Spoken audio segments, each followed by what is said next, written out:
Welcome to Consciousness, the DSR Network podcast focusing on the artificial intelligence revolution, politics, and policy.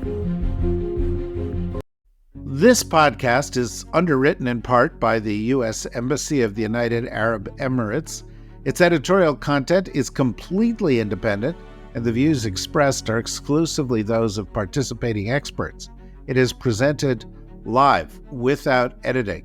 For further information about the UAE's efforts in the areas of artificial intelligence and technology, go to the website of the embassy at www.uae-embassy.org and search for UAE-US Tech Cooperation.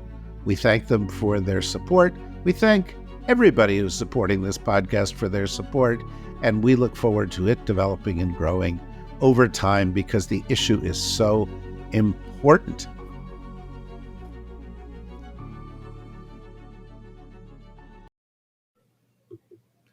Hello and welcome to Consciousness. I'm your host, David Rothkopf, and this week, like every week, we're going to talk a little bit about an aspect of AI and the AI revolution. This week, we're going to talk about some of the legal issues associated with AI.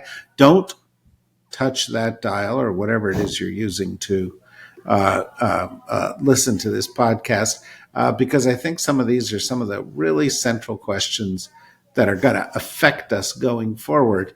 And we are extremely fortunate to have with us Anupam Chander, who is an expert on the global regulation of new technologies and the Scott K. Ginsburg Professor of Law and Technology at the not too far away Georgetown University Law Center. How are you doing today, Anupam? I'm doing great, David. Thank you so much for having me. Well, thanks for joining us. I think all conversations in Washington or in the general vicinity of DC these days must begin with, we have a new administration. I think there's a lot of interest in the intersection of that new administration and AI for a couple of reasons. One, AI is just sort of filling up the landscape of issues that we deal with in a variety of ways. Two, the new administration contains within it some large AI-related voices, whether it's Elon Musk or Peter Thiel or Mark Andreessen or others. I've heard those folks described, well, the FT yesterday referred to them as techno-libertarians. I thought that was very charitable. They're also referred to as techno-bros. And some people just say, well, they're greedy businessmen who are going to get rid of all the regulations that could hinder their making money so they can make more. Obviously, many perspectives on this, but just yours as you're sitting there looking at this. How do you think the advent of the Trump administration, as it is comprised right now in the history of AI, is going to affect the evolution of the issues you care about? Well, I think it is going to have an impact because, as you said, these are largely techno-libertarian voices that you hear inside the incoming administration. And so there is a question as to what's going to happen at the FTC, for example. You would imagine that the FTC might be less active policing the biggest companies, et cetera. The FTC has already shown some interest in policing AI algorithms and saying basically, hey, if you're saying that you're doing something with AI, but you aren't actually doing it, with the level of security or accuracy that you're claiming, then that can be a violation of your obligations. And so I think we might see some bit of that continue, but we'll see less activism at that level. There is, of course, less appetite for a national AI law. And so you might see some narrow interventions in this context, say the No Fakes Act, where both conservatives and liberals are worried about kind of people who might masquerade as others or steal other people's identities, those kinds of publicity-like rights you might see at the federal level, both at the left, that can be supported on both sides of the political aisle. But in terms of kind of massive European-style AI regulation, I don't think you're going to see anything like that. You're going to see, of course, an effort to withdraw the executive order by the Biden administration on AI. So I think that may be kind of the first thing you see by executive order, an effort to unravel the kind of what they might perceive as woke AI features of the Biden administration's like executive algorithmic actions. Discrimination and that kind of thing.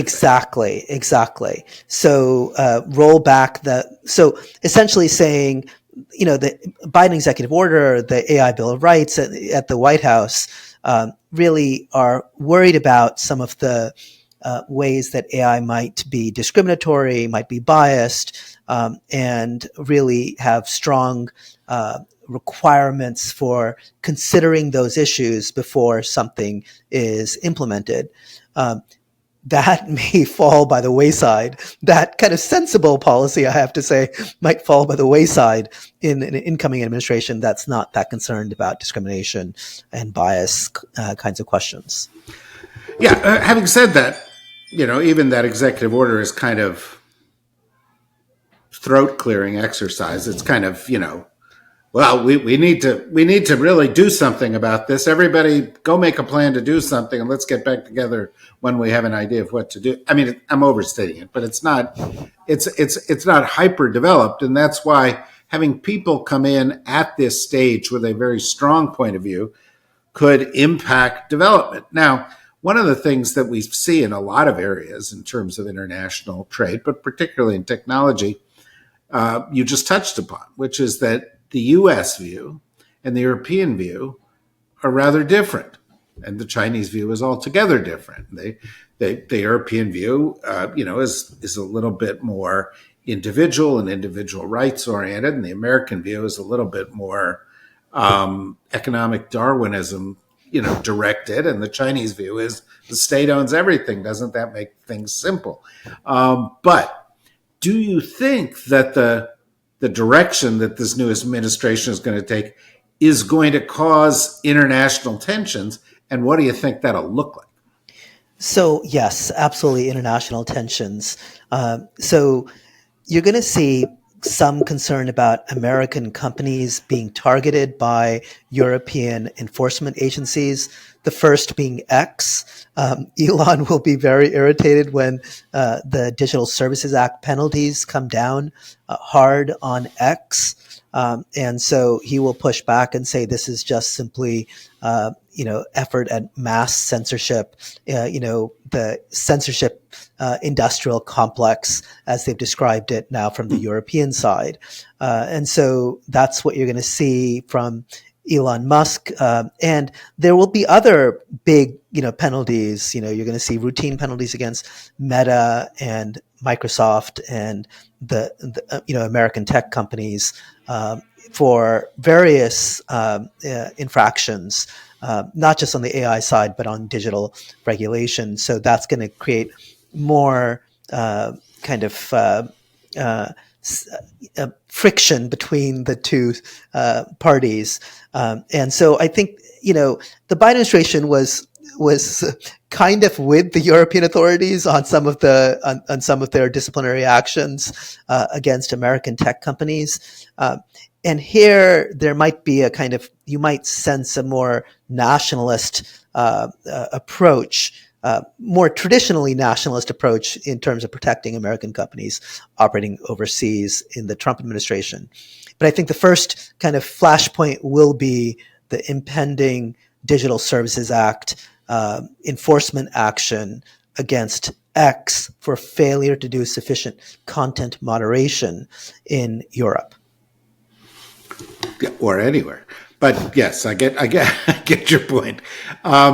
The tensions between the United States and Europe over these things are likely to manifest themselves, as policy debate and different sets of rules, and American companies will feel it in terms of the application of European rules to their companies when they're overseas. The tensions between the United States and China, on the other hand, are going to manifest themselves a little bit more like techno-Cold War, or at least they have so far, and there's no reason to think that that's going to change, because there is a belief on the part of some in Washington, and this is, I think, a bipartisan group, although that but by no means suggests that it's everybody, but rather there are people in both parties who believe it, that China is not just a competitor, but a threat in terms of AI. And so we need to keep them from getting certain kinds of chips, and we need to keep them from gaining certain kinds of advantages. And we want to do this in a variety of different policies, not just vis-a-vis China, but vis-a-vis the rest of the world. We want the rest of the world to choose sides. How do you think that's going to play out with this new group? So it's a great question, David, and I think everyone is waiting to see, because the rest of the world is caught up in this China-US tech rivalry, even though they don't want to be. So if you're a company in the UAE and you're taking investments, or you're offering services to Chinese companies, suddenly you might be the target of American sanctions. And so, the rest of the world is kind of worried about how the scope of the U.S. tech sanctions effort against China. I was just in China last week, David, and I was at the Wuzhen Internet Conference, their biggest conference, and I gave a talk at this conference on AI. I can tell you that China itself is kind of hoping to really be all in on AI. And so they have guidelines, and we know what those guidelines look like. They are, we've got to make sure that the AI respects socialist core values, right? And so the AI is taught it's not a woke AI, it's not an anti-woke AI, it's a communist China CCP AI, and so it's a different kind of AI system that is being created there. So they have particular worries. Their guardrails are different than the ones that we have in that Silicon Valley has, or that European companies might have. But they're also concerned at the same time about issues like fake news and also, digital fakes or deep fakes that we're concerned about. And they have an extensive deep fake regulation that beat everyone else to the punch. Again, because they don't want AI to destabilize society or the government, and they worry about its use in those kinds of ways. Now, Americans worry about those things as well in different ways. But the Chinese government was quick to respond with regulation in those contexts. So it's a fascinating kind of different approach. The Chinese are not trying to delay American tech advantage. They're trying to keep up with American tech advantage. And the Americans, of course, have a concerted effort to delay the use of AI, which, of course, is inherently, in a sense, a dual-use technology. And so in order to keep our military advantage, the American view is to kind of stop China's AI advances. So many things in my head listening to what you're saying. Let me just make an observation, which you can comment on if you like. Then I'll pose a question. But my observation is there a lot of people, particularly people in the U.S., will listen to what you just said about the Chinese, AI with Chinese characteristics, if you will, and say, well, that's going to put them at a big disadvantage because they're going to be censoring it. The reality, of course, is yes and no. If you have AI that is trying to do something the state wants it to do, and it depends on lots and lots of data, like mapping human genomes, for example, where they're collecting a lot of data, they have a big advantage because they don't have to deal with privacy. They can just say, come on, this is what we're going to train with, and everything goes into the system. If you want a system that sort of sorts through international news and gives, or international internet posts, there's not as going to be as good because they're going to edit some stuff out. So it's going to be two-way thing. But in terms of this, well, there was a book called Chip War, but it's really, this kind of AI Cold War. One thing that strikes me that is flawed in the U.S. approach is that we're going to say, well, look, we've got the NVIDIA chips. We've got the good stuff. If you want the good stuff, go with us, and we're going to lock out the Chinese. And we've got small yard, high fence, where it's kind of like, we're going to keep them from keeping up. Well, Huawei is catching up, and the Chinese are trying to keep up. And I think what is our mistake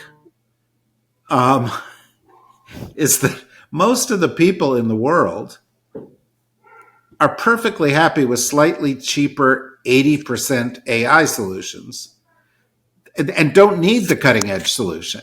And so we're opening up, it seems to me, a lot of markets to the Chinese by this making it a binary choice. And I'm just interested in your reaction to that. So that all rings true to me. I think that's a sophisticated analysis. That is, there will be times that Chinese AI fails because of these guardrails that are built in to prevent the wrong thing from being said related to the Chinese worldview, right? But for most AI applications, imagine it's a system that simply drives from point A to point B.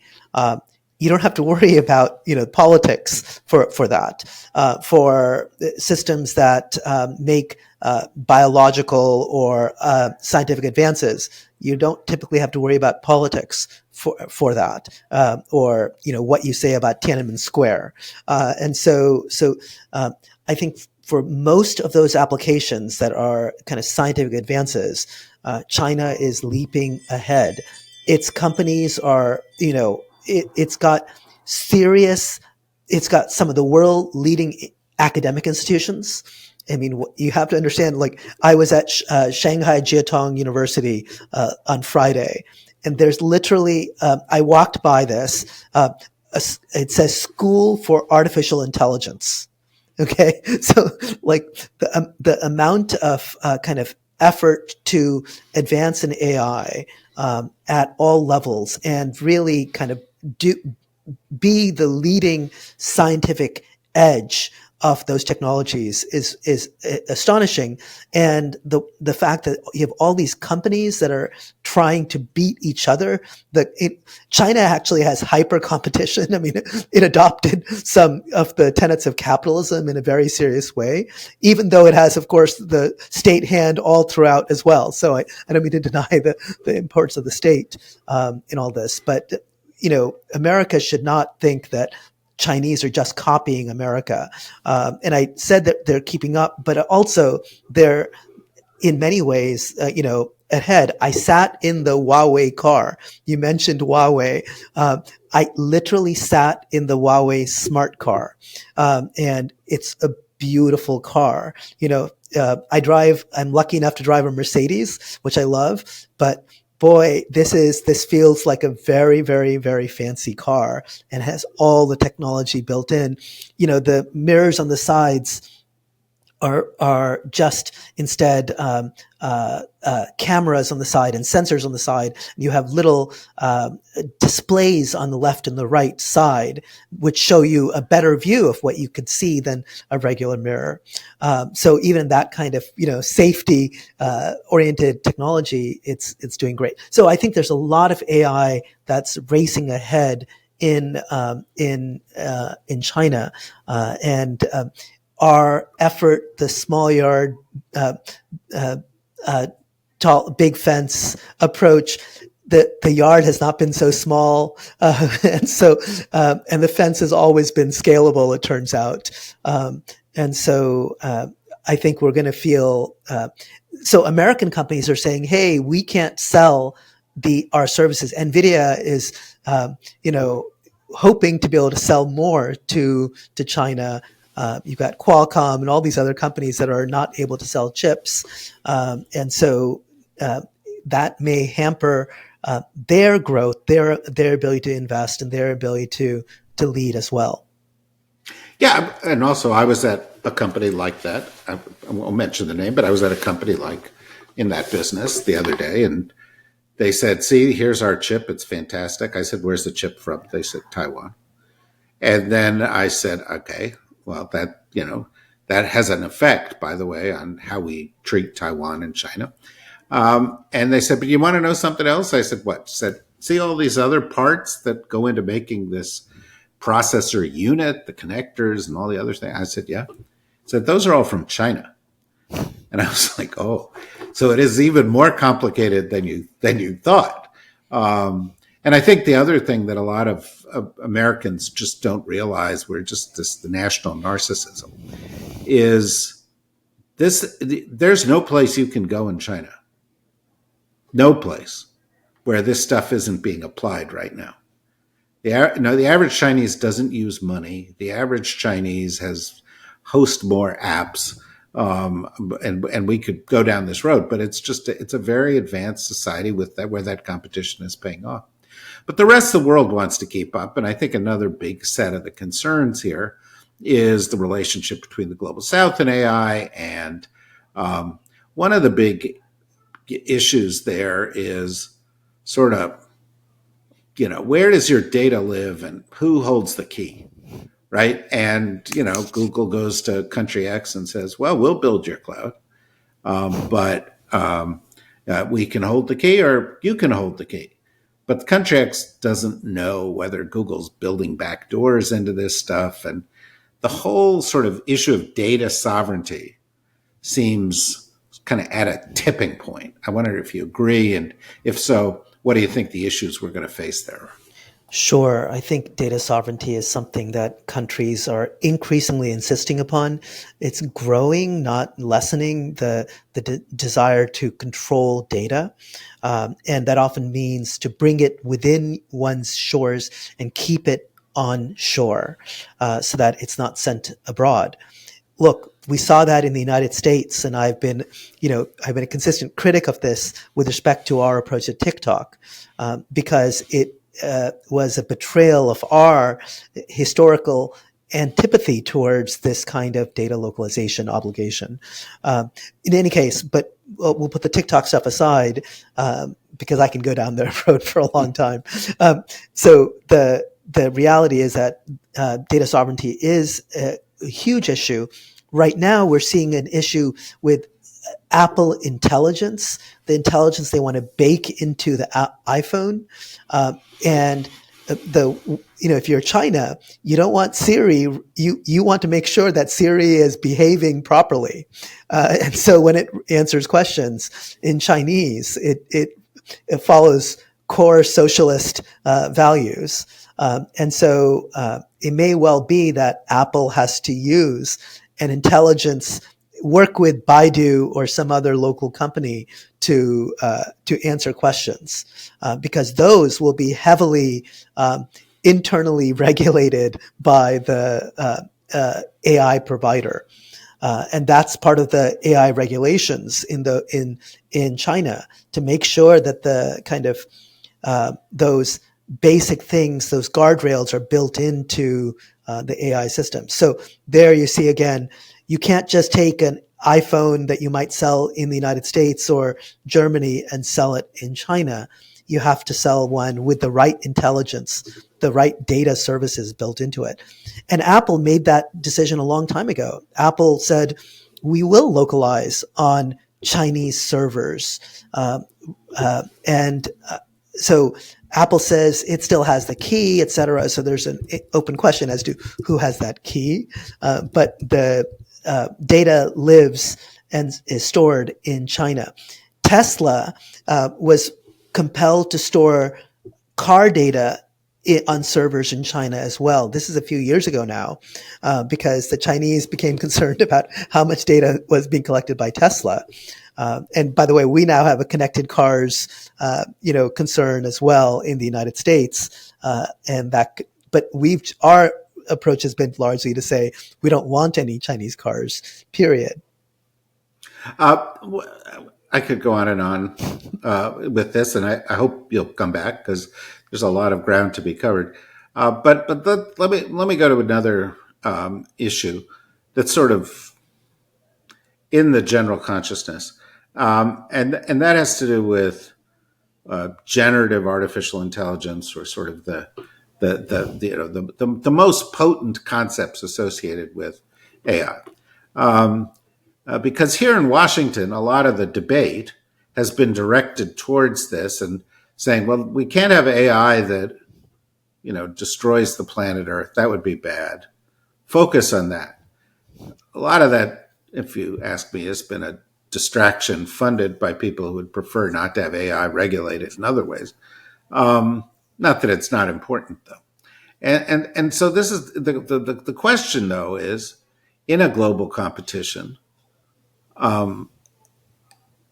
what's the best way to get your arms around these issues where safety and beyond safety, kind of national and planetary security issues are involved? Seems to me it has to be multilateral.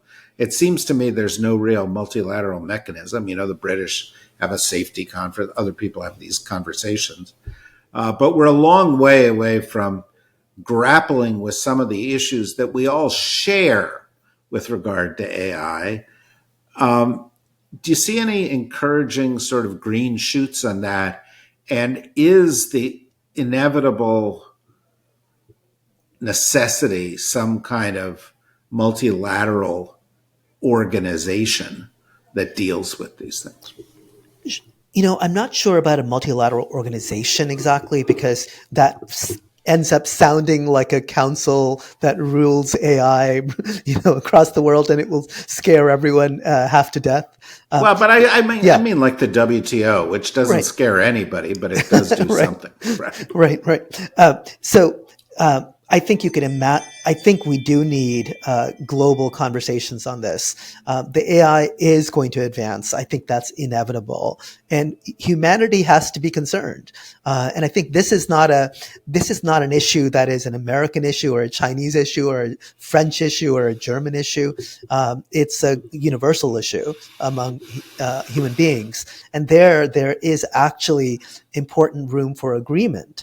And so I do think that Bletchley and other international venues are critical, and I think it's important to have China at the table. So there was a question at Bletchley whether or not China would be invited, and I think the U.S. was not very happy about China being involved. But I think you have to involve China. Its tech companies are incredible, and so you don't want their tech companies to be out of the kind of safety systems that are developed by the West or something like that. I think that doesn't make any sense. And the Chinese want international cooperation. So one of the themes, so I was interviewed for CCTV, by the way, and the question they kept on asking me was, do you want, is there room? Do you think there's importance of international cooperation?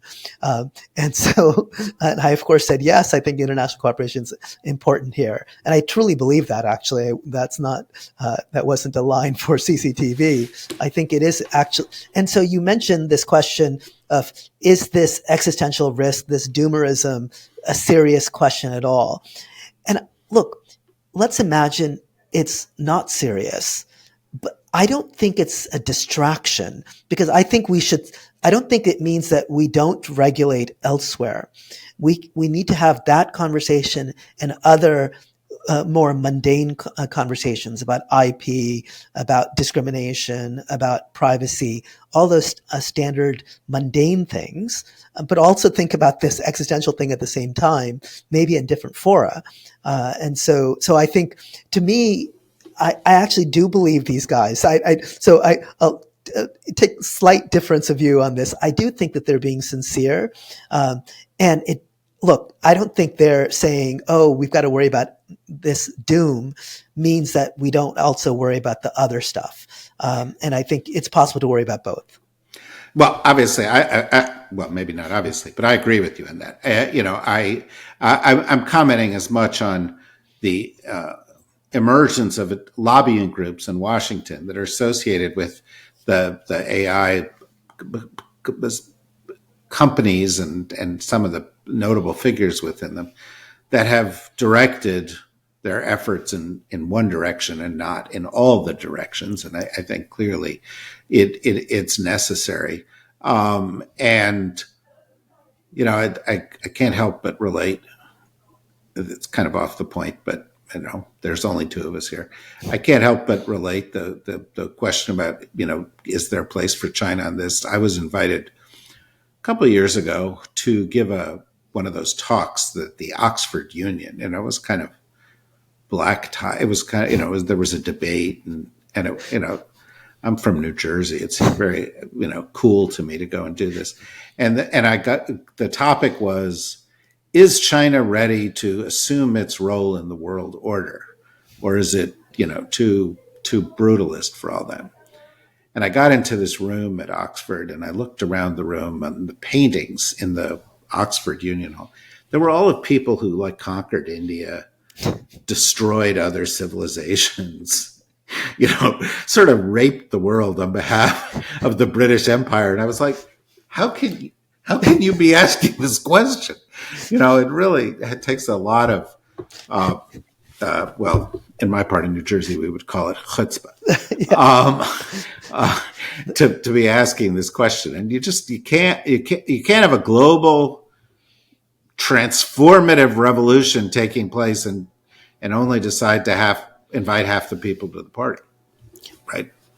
It seems that's a rhetorical question. I totally agree. And I'm actually right now in London this academic year, just for, because Georgetown has a program here. And there's so many monuments to people who led military campaigns in North Africa, in Asia. And so this place is full of celebrating the military leaders in all these campaigns. Yeah, no, it's a strange place. We could use a little more self-awareness. Anyway, well, look, when you come back here, let's talk some more. It was a great conversation. It touched on a lot of ground, and I think it lived up to my earlier point, which is if you think legal issues associated with AI are too mundane, they actually are also associated with the future existence of the planet, war, peace, prosperity, our economic futures, and so you need to track them. We're glad to have the chance for this guided tour from you. And we're glad that everybody enjoyed us for this. And hopefully you will join us again each and every week here at Scylla Consciousness. And in about a month on our second AI podcast, which we're introducing, which is looking at AI, energy, and climate. So more to come in this rapidly growing space. Join us again here at the DSR Network for those podcasts and all the other ones we do whenever you get the chance. Bye-bye.